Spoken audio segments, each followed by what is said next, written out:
I'm delighted to say that we're joined now by fans from both sides of Manchester. Adam Stott from the United Stand and Lawrence Berry, who contributes to online show The Club. A very good morning to you both. Thank you so much for joining us. Adam, let's start with you, shall we? Because as a Manchester United fan, you must be absolutely desperate to stop City winning the treble. Do you want to stop that more than you actually want to win the FA Cup itself? That's the question to all United fans right now. And if every one of the United fans you asked that question to was honest, they would say yes. Trying to hold that one club that has got the treble, the official treble, stopping City doing that while claiming a domestic cup double ourselves is the perfect way to finish what has been a very impressive first season for Ten Hag. But you can't take away the banter, you can't take away the build-up to this game and what it means to both sets of supporters. One set of supporters is going to be going away from this game absolutely elated, and one is going to be deflated beyond belief. Obviously, City, they've still got a bigger fish to fry in the Champions League final there, but I think both teams and both sets of supporters going into this game, there is that added bite, and that you just said there, that stopping City getting that treble or stopping them on the way to that treble is on every single Manchester United's mind right now. Lawrence, I mean, I guess there is, on the other side of it, it's that extra sweetness that City would feel if they beat United in a final on the way to a treble. Yeah, it's obviously a historic game. And obviously City, you know, we always want to beat Man United. We should have beaten them home and away this season if it wasn't for some terrible refereeing decisions. Obviously put 6 past them this season. Look, I think it's a very fine line between Man United having a really average season and obviously a really special one. For them beating us is now a big part of their season where, you know, 10 years ago it never used to be. It says a lot about both clubs.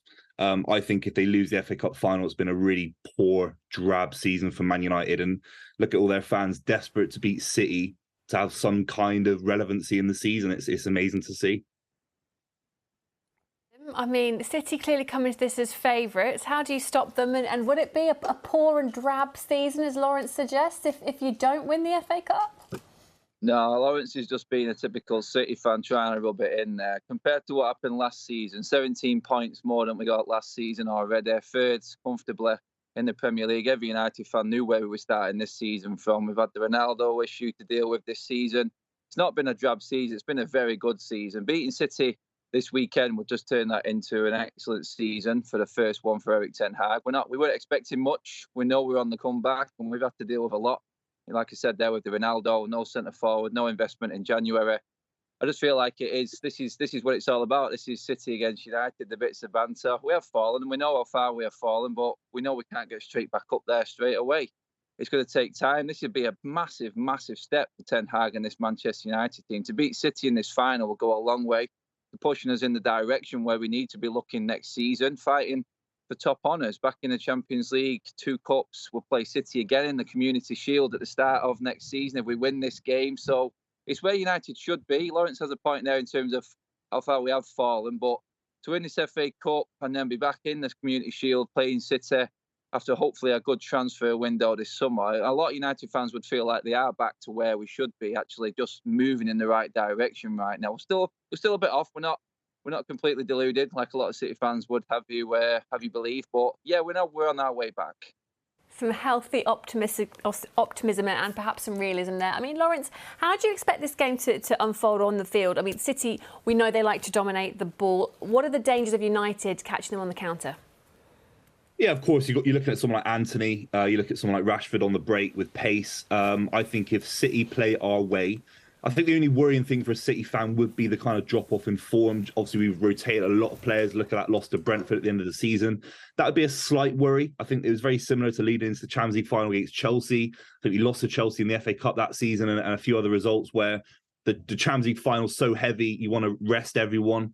Ruben Diaz, John Stones, De Bruyne have all been rested leading into the FA Cup final and the Champions League final. The only worry would be that Man United capitalise on that, based on players maybe having a couple of weeks rest and not, you know, I think it's different playing week in, week out, and there's no time to stop and think. We've had that time now. Obviously, we've dropped points in the league at the back end of the season. That's the only opportunity Man United have got. If we play our level, I'm lucky to say it as a City fan, obviously against Man United, but if we play anywhere near our level, we'll blow these guys away. I think they're on their day a decent side, a counter-attacking side. Of course, they can hit us on the break, But if we play our way, the way we absolutely decimated Bayern Munich, Real Madrid, and dominated the league, these are serious results, you know. And I think Man United are miles off City's pace. Of course, they could hit us on the counter attack. Of course, it's a cup final. But I think if City play our way, I think we'll win the game pretty easily. Adam, you've got some injury worries on the United side of things. Martial's the latest to be ruled out. How does that hurt United's chances? Again, it's just a mix-up in the front line. There's never been any consistency in our lineups. I think Ten Hag said it once. He's had his full team to pick from once this season. Funnily enough, that was against Manchester City, and we did win that game. I think everyone will remember that. But since then, it's been chop and change. We've had no cohesion. We've had no understanding between forward players. It's been one player in, one player out. We've not been able to build up that momentum in our front line. So it does really affect us because he's played the last few games and he's not played brilliantly, but you could see he can start to build up, like I said, them relationships and start to figure things out. But again, I think Rashford will go down the centre now. I think we'll see Anthony play on the right-hand side. I know Ten Hag said he's a fitness worry, but I think that's his go-to on the right-hand side, so we'll be happy with that. We may see Sancho on the left or young Alejandro Garnacho. Is it a big game for him to start? I do believe, like Lawrence said, if City get in front in this game, then I feel like United will struggle. So I would go the strongest attacking team that can catch City cold, like Lawrence said there, from that little bit of bad form, go with the last couple of games, chopping and changing, maybe catch City cold early doors. I think that would probably be United's best form of attack, but it is a concern with the injuries again, and especially coming right at the end of the season for such a big game. Lawrence, United have actually kept more clean sheets than City have this season.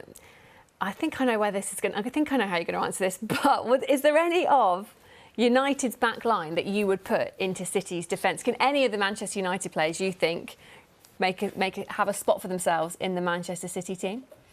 I'll give Varane a ticket to the Etihad. I think he'd get in the stadium. I don't think any of them would get into a combined 11 with City. I wouldn't take any from United. I think they've shown a lack of leadership over the years and a lack of quality. Of course, someone like Varane's been decent. I don't think he's hit the heights that he was at Real Madrid.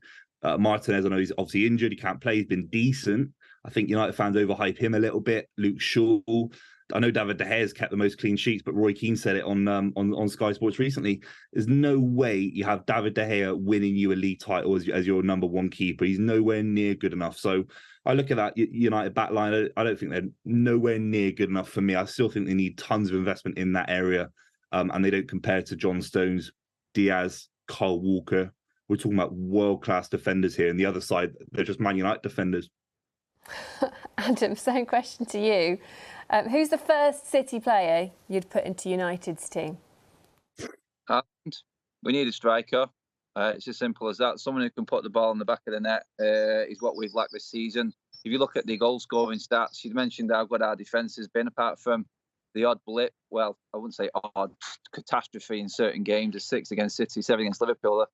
The defence has been reasonably okay and rock solid. I completely disagree with what Lawrence said defensive-wise. But in terms of City players coming into United, you take Haaland right now, someone who can just score them goals with one chance. I think Bruno has created more chances than anyone this season. We just can't put the ball in the back of the net. Our XG is low for conversion.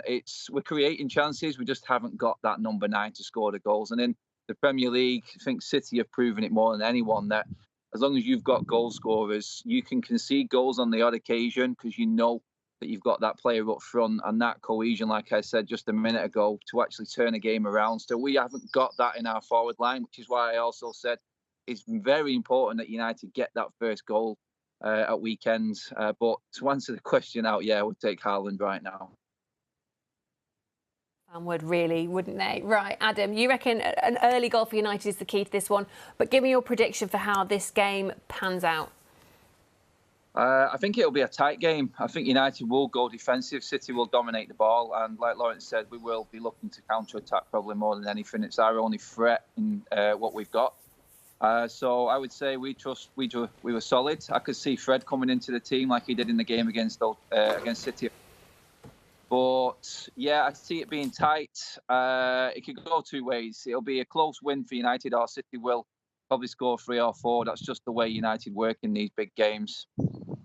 Lawrence, same for you. How's it go? What's the score going to be? How does it unfold?